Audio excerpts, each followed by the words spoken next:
이 일제시대 잡혀가지고 감옥소 속에서 표구를 배웠다.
수송표구사. 그 말하자면 궁중회화 표장을 하시던 분이 밖에 나와서 개인 표구사를 차린 게 그분이 최초다라는 얘기고, 제가 지레짐작하지만은 이 표구는 이 혼자서 할 수가 없어요. 뒷바라지 해주는 분들이 두세 분은 있어야 이 기술자가 혼자서 움직일 수 있는 능력이 있는 직업이라고 생각하거든요.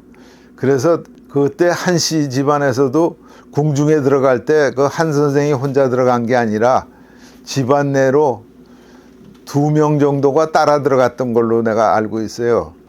4대째 뭐 한기홍, 뭐 한기룡, 한성수 이렇게 4대째 이어지다가 1980년경에 이제 없어졌다고. 그 전에도 뭐 표구사는 있었는데 굳이 표구사라고 안 하고 도배하는 사람들이 이제 이렇게 다니면서 뭐 그런 거 같이 이제 풀칠하고 하는 직업이다 보니까 아마 했던 것 같은데 정확한 내용은 잘 모르겠고, 1910년부터 80년 되니까 거의 한 70년 이상 꽤 오랫동안 가업을 유지했던 거죠. 원래가 왜 수송표구사냐 하면 종로구청이 있는 데가 수송동이에요. 그쪽으로 갔었어요.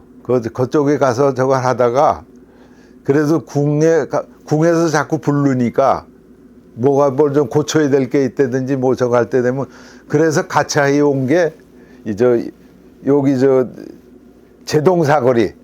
제동사거리로 온 거예요. 집은 적선동이고 걸로 와서 그래서 거기다 수송표구사라고 이제 시작을 한 거예요, 그게.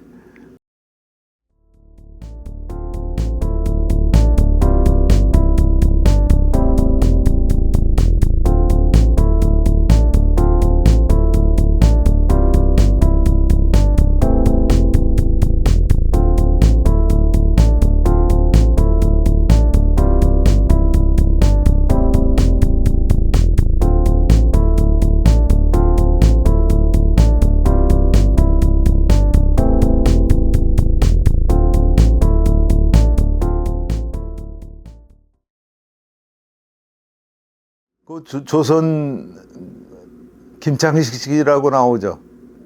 그 표구라고 하는 게 이제 그때부터 이제 일반인들한테 조금씩 알려지면서 이 조선 미술사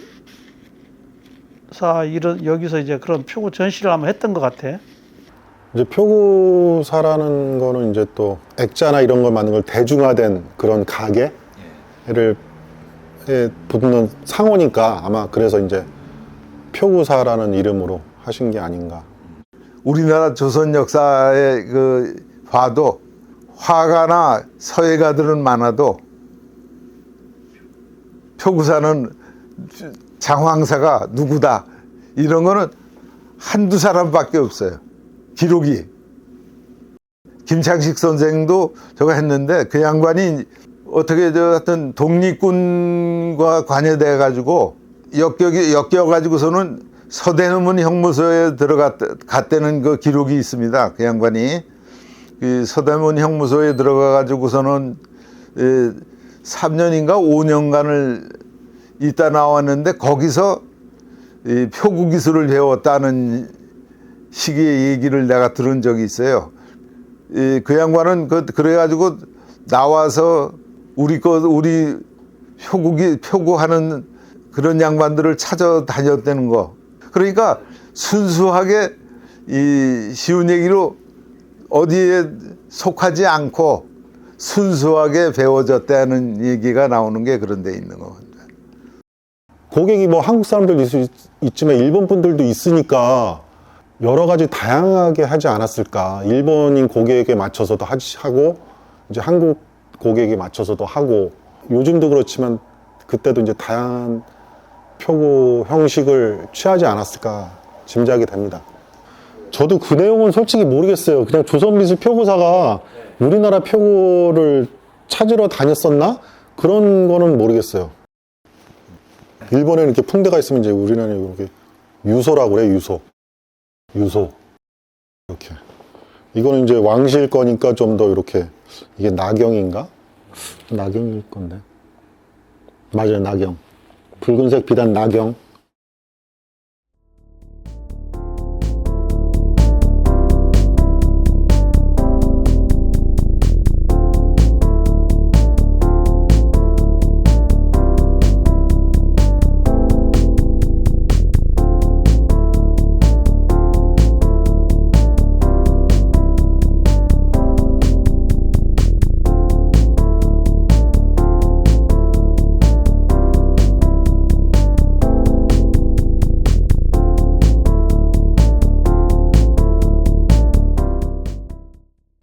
박당이라고 박당은 그 일본 사람이 그 일본 사람이 거기서 30년만 지켜줘라. 내가 30년 후에 다시 오마. 그래가지고서는 생긴 게 박당 표구사입니다. 근데 이게 논문을 지금 자세히 다시 보니까 황목박당의 일본인 주인이 병으로 죽었다고 돼 있네. 36년에. 일본으로 돌아간 게 아니네. 김영복 선생이 이제 그 자리에서 표구사를 했어요. 하다가 해방되고 그 사람이 가니까 그 양반이 그걸 이제 물려받아서 했는데 그 양반도 이제 그 양반은 이제 뭐 표구 비단 문제에 좀 이렇게 좀 적극적으로 나서가지고 그 비단 그 몇 개 표구사 하는 사람들끼리 올려가지고 서울 비단 공장을 이제 만들었는데 전쟁 전에 청파동에 비단 공장을 물색하다가 전쟁이 나서 약간 그 보류해두다가 이제 54년에 흑석동에 이제 안정적인 그런 재료 조달을 위해서 이제 흑석동에 비단 공장을 세우죠. 14살 때 용인에서 불려 올라왔어요. 불려 올라가지고서는 표구라는 걸 그때서부터 배우기 시작을 해가지고 김용복 선생의 외삼촌이 서울을 많이 왔다 갔다 하다 보니까 사람을 구한다고 이 간판을 써붙여 놓은 걸 보고 그래가지고선 그래서 데려온 게 14살 때 올라왔다 하는 얘기를 김용복 선생이 당신 스스로 나한테 말씀을 해주셨어. 내가 참 가만히 앉아 선생님한테서 많은 얘기를 많이 들었어요. 완전히 그 일본인 기술자한테 완전히 일본 기술로 배워왔기 때문에 우리의 그 전통적인 기술적인 부분이 있는데 그런 거를 모르고 전부 다 하여튼 일본적인 걸로만 이제 얘기를 하고, 예, 처음에 들어가더라도 네가 아무리 딴 데서 기술자라지만은 우리 집에 왔으면은 칼 가는 거부터 배워야 된다고 그러고서는 칼 가는 거부터 해가지고서는 칼 제대로 못 갈면은 너 나가 안 돼. 이제 이런 식으로 내쫓긴 그런 일화도 있고. 그리고 이제 또 종이에도 관심을 두시면서 이분이 50여 년도쯤에 이제 전주 이쪽에 이제 뭐 송지방에서 한지를 생산하셨죠. 그리고 그 밑에 있던 사람이 이상덕이, 진기식이도 거기 출신인데 진기식이는 원당 표구사라고 지금 하고 있고, 이상덕이가 하다가 말하자면 이제 그 가게 건물이 이제 매매가 된 거지.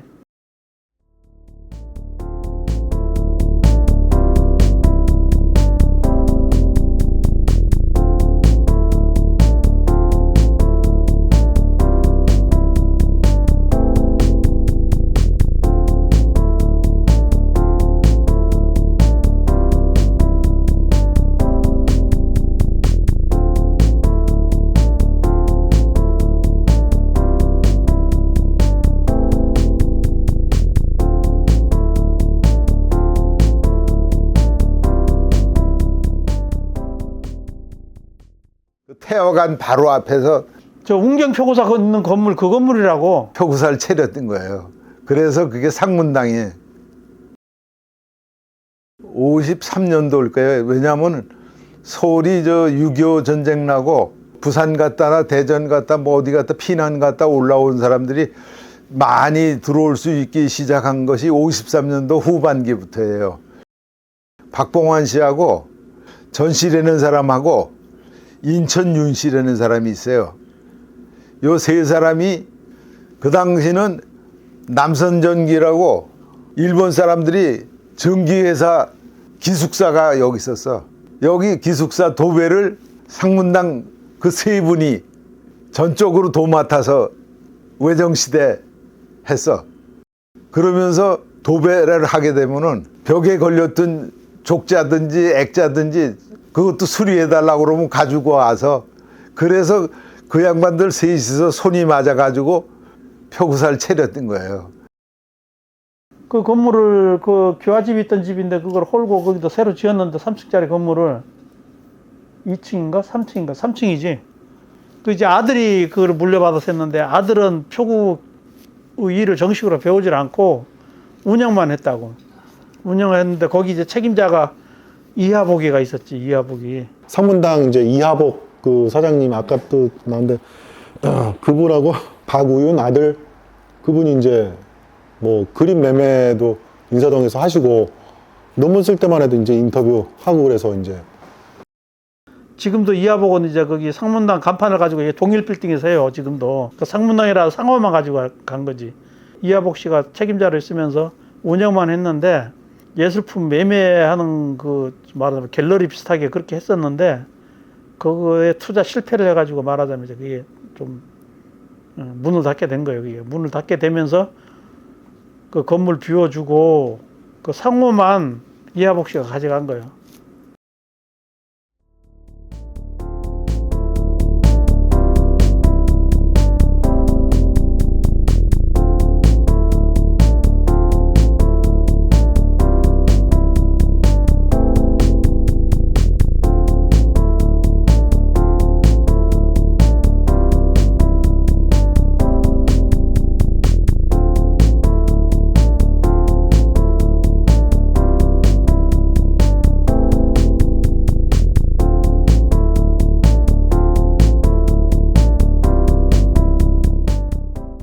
영일표구사 그 여기 고려소화사라고 있었던 것만 기억을 해. 1930년대부터 청주, 집안이 청주, 집이 청주니까 청주에서부터 표구를 하는 영감이 있는데 그 영감한테 배워서 60년대 박당표구사를 입문해요.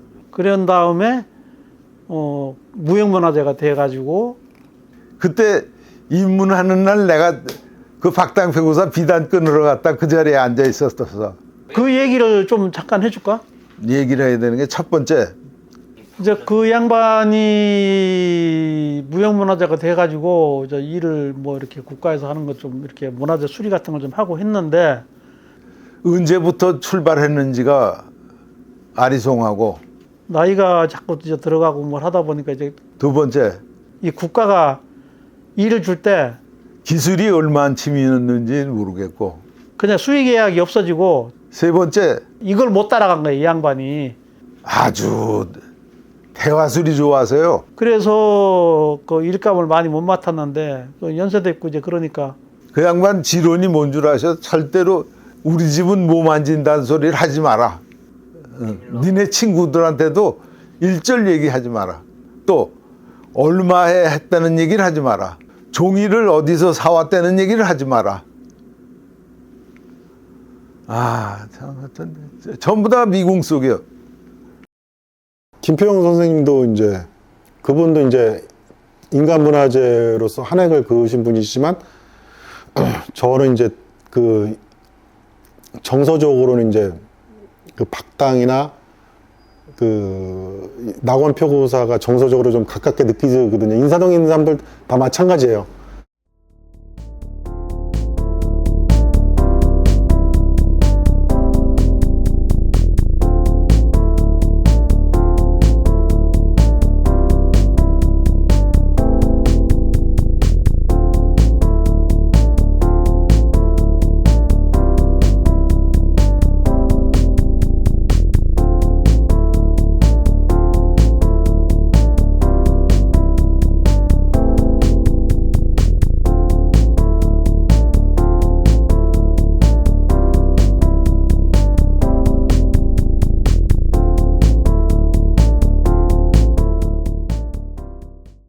이용호가 이제 마지막 제자인데, 그 이영호 씨는 거기 기숙사로 있었다고.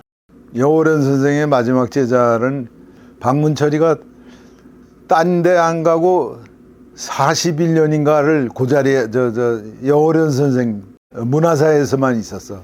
그거를 이영호 씨한테 물려주고, 그래서 이영호 씨가 맨날 하는 소리가 그거예요. 자기 선생은 한국 사람한테 배웠다 이거야. 다들 일본 사람들한테도 일 배웠는데. 이용호가 물려받아가지고 저거 한 것까지 전부 다 합하면 41년 동안.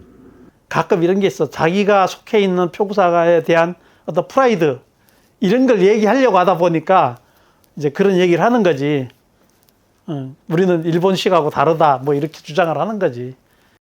우리나라 문화재들 일본 사람들이 일본식으로 개장을 많이 했죠. 미인도도 아마 일본식으로 된 걸로 알고 있거든요. 간성미술관에 소장하고 있잖아요. 미인도. 일본식 표구로 된 거로 알고 있어요. 미인도. 뭐 더러더러 이제 기술자로 나갔다 온. 왜냐면은 유럽에는 이제 그런 이런 우리나라 이런 자왕을 다룰 사람이 없으니까 그 전에는 뭐 일본 사람들이 많이 나가서 했겠지. 근데 이제 한국 거는 또 한국 사람한테 맡겨야 된다, 뭐 이런 주의겠지. 그래서 한국 사람 데리고 왔겠지. 여기 함부르크 민족학박물관이라고 돼 있거든요. 여기는. 아, 이 이름은 요즘 또 이름 바뀌었구나. 마크라고. 옛날 함부르크 민족학박물관이라고 돼 있네. 박당 김영복 선생님은 기술적으로도 어느 정도 박물관 계통에서도 인정을 받으셨어요. 그래갖고 이제 함부르크 민족학 박물관에서 한국의 문화재는 한국의 장인이 수리하는 게 원칙이다. 그래서 이제 거기서 제일 기술적으로 박당 표구사가 앞섰다고 그래서 이분이 이제 80년대 초반에 직접 거기를 가서 우리나라 소장 유물들을 많이 수리 복원을 하셨죠.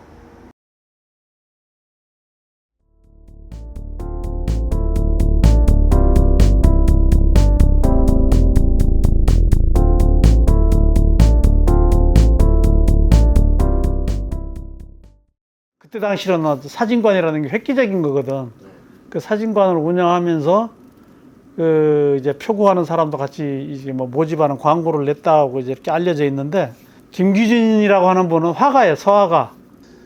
1875년이라는 게 뭐냐 하면은 나라에 돈이 없어가지고 궁안에 있던 그 완전 기능자, 기술자, 뭐 화가, 장황사 이런 사람들이 전부 다 일반 시중으로 나와서 각자 삶을 살기 위해서 만들어지는 것이 1875년 이후에 저거고, 그분이 서화가들 치고는 발이 넓으신 양반이라 모르는 사람이 없고, 우리가 이렇게 좀 작품을 하나씩 출품해서 좀 놔두면은 애호가들이 와서 찾질 않겠느냐 해서 만들어진 데가 그 고금, 거기입니다. 그 해강 김규진 선생님이 그 천연당이라는 사진관을 하셨는데 그 안에 이제 고금서화관이라고 이제 표구 일을도 하고 일 중에서 뭐 책도 만들고 뭐 여러 가지 다양한 뭐 액자도 만들고 그런 일을 그 안에서 뭐 기술자를 두고 했던 것 같아요. 예. 수영당이라는 건 난 말로는 들었는데 그건 나 모르는데. 정확하게 누군지는 모르겠어요. 춘초 지성채 씨라고 있어요. 아버지인 지운영 선생하고 유명한 화가 집안인데, 그 집안에 춘초 선생이라는 분이 60년대 하여튼 저녁마다 인사동 견지동을 나와요. 왜? 약술 잡수려고. 그 나와서 이제 얘기를 참 많이 해줘가지고 그분한테 이제 좀 들은 얘기가, 이제 그 얘기를 이 전당포로에다 맡겨가지고서 작품을 가져가 버렸다는 얘기를 이제 그 양반을 통해서는 내가 들은 적은 있어요. 그래. 근데 그것이 이한옥 씨였는지는 잘 모르겠고.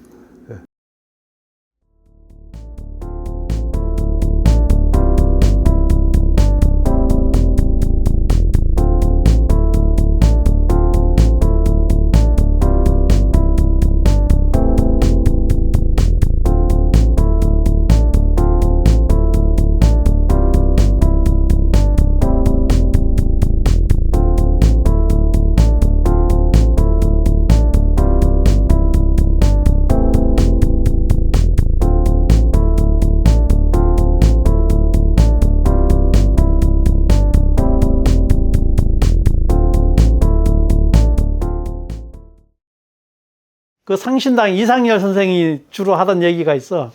이상열 씨는 일본 기술자, 고모노 기술자가 명동에다가 표구사를 차렸어요.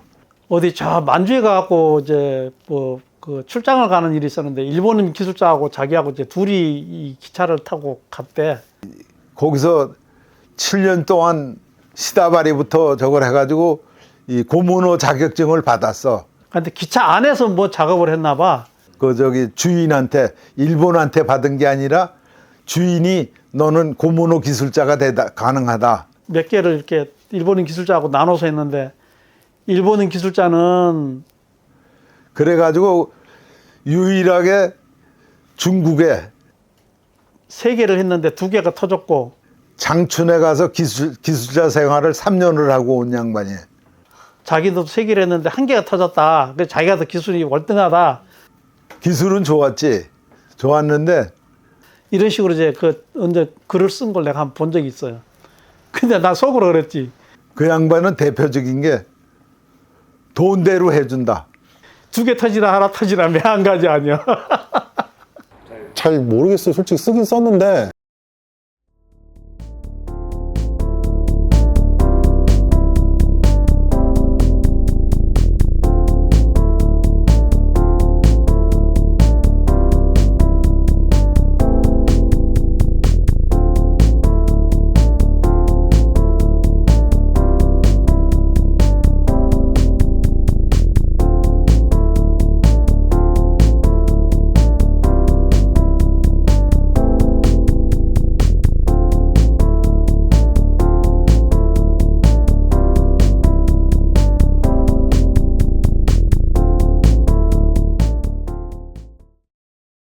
좀 고급 기술을 배웠다 그러면 동산방에서 배운 거예요. 그때 당시는 그래도 뭐 동산방 하면은 그래도 그 국립현대미술관에서는 최고로 인정을 해줬으니까. 박주환 선생은 그 양반이 식견이 넓고 이 눈썰미가 좋아서 남은 신경도 안 쓰는 민화를 그 당시 진짜 참 무지하게 많이 사들인 양반 중에 한 사람이야. 그때 당시 이제 뭐 서울대학교 교수들이 거의 다 왔다고 과언이 아니에요. 하여튼 뭐 거기 거친 사람 치고 일 못한다는 사람은 없었으니까. 71년도 여기 이제 보시면은 박주한 동산방 회장님이 2대 회장님이셔요. 그 박노수 선생은 거기 작업실에 4층에 있었어. 거기 동산방 건물 4층. 동산방 박주환 선생 자체가 엄청나게 까다롭거든. 깐깐하고. 친목단체로 시작을 해서 이런 표구를 발전시키고 대중화시키려고 나름대로 노력들을 많이 했어요. 그냥 친목단체에서 끝나는 게 아니라 일을 하면서 그분은 이렇게 좀 말하자면은 어떤 디자인이라든지 비단 색깔이라든지 이런 거에 대해 신경을 많이 썼지.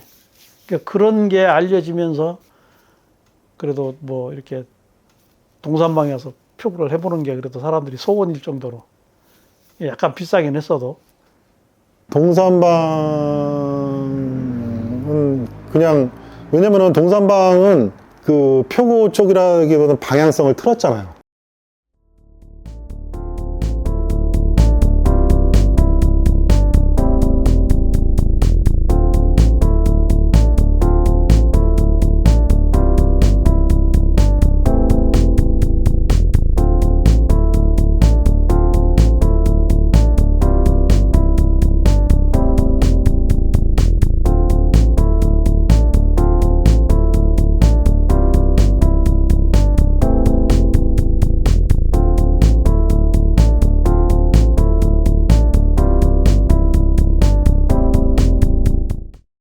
낙원표구사는 동산방에서 배우기는 배웠지만은 또 낙원표구사는 낙원표구사에서 또 나름대로 또 다른 그런 게 좀 많이 배우고.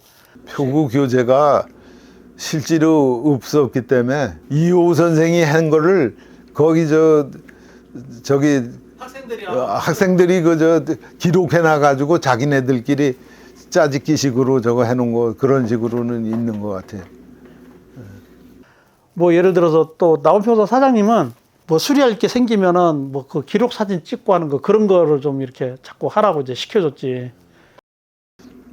한참 얘기가 나왔을 때 내가 알기는 그 저기 한문학자 한갑수 선생이라고 있죠. 한글학자 하나 그 양반한테 가서 표구 용어들이 다 일본식이니까 당구랑 비교하고 좀 비슷한 건데 당구도 뭐 우라, 히로 뭐 이런 거 만나가지고서는 해서 많이 했지. 이호 선생이 해놓은 게 그냥 정설이 된 거야. 근데 지금은 이제 표구 용어를 일본식 용어 조금씩 덜 써요. 일본식 용어를 조금 덜 쓰는 것 같더라고요. 일본식 말을. 그 양반은 뭐 제일 쉽게 말하면은 저기 평생 아주 술 좋아서 술로서 그냥 끝난 양반이지 진짜. 좀 개정의 필요성을 느껴서 좀 자연스럽게 어색하지 않으면서 좀 알아듣기 쉽게 우리말로 바꿀 수 있을까 하고 이제 그 책이 나온 게 1985년도인가 그쯤으로 알고 있어요. 표구에 있어서의 용어 및 재료와 작업 과정에 대한 단상.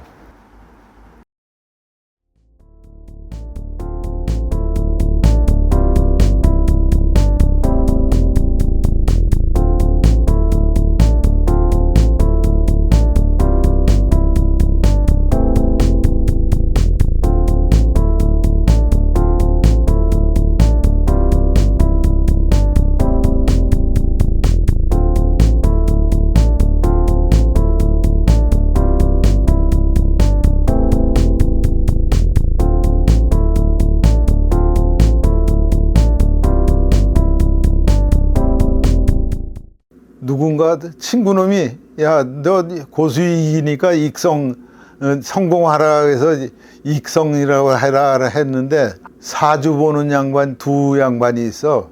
네 생년월일 돼 그래서 가르쳐 줬더니 하얀 사슴 키우는 백록당을 해라. 그러면 그냥 너한테도 그냥 이름이 괜찮으니까 그냥 먹고는 살게 될 거다. 그래가지고 그렇게 된 게 이제 백록당으로 이제 된 거지. 그리고 고수익 선생은 옛날에 경복궁에서 표구 강의를 하셨다 그러더라. 경복궁에서 일반인들 상대로. 날 보고 좀 표구 강의를 좀 해달라고 그랬는데 네, 교재는 없죠. 하다 보니까 강의가 없어. 강의할 책이 없어. 한국의 전통 표구인가? 그게 이제 86년인가 이순의 정동수 그 사람이 쓴 책이 있어요. 한국의 전통 표구. 그래가지고서는 한 거거든. 하다 보니까 이 책의 필요성을 느꼈고 그거 아마 교재로 쓰이지 않았을까 싶은데요. 내가 욕심을 부린 거예요. 책은 만드는 게 아니더라고. 이게 진짜 돈은 돈대로 깨지고 아이고 이렇게 좀 돌아다니고 남한테 들은 얘기 뭐 좀 알게 된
저는 1951년 경상남도 일흥군 유곡면에서 태어났습니다. 17에 서울에 올라와가지고 10대 배운 기술하고 20대 시작해서 배운 기술하고 30대, 40대 틀려요. 10대에서 배운 기술은 그걸 따라갈 수가 없어요. 그래서 저는 우리 인사동에 저희 또래 되는 사람들이 꽤 많은데 10대 하는 사람들이 많아요. 그때는 도자기가 뭔지도 몰랐기 때문에 돈이 그렇게 나가는 줄도 모르고 표고사에 오면 돈도 더 많이 벌 것 같기도 하고. 근데 거기에 제가 딱 1년 동안 밥을 기술자하고 거기 표고 일하는 사람이 밥을 해줬어요. 그때는 기술도 못 배웁니다.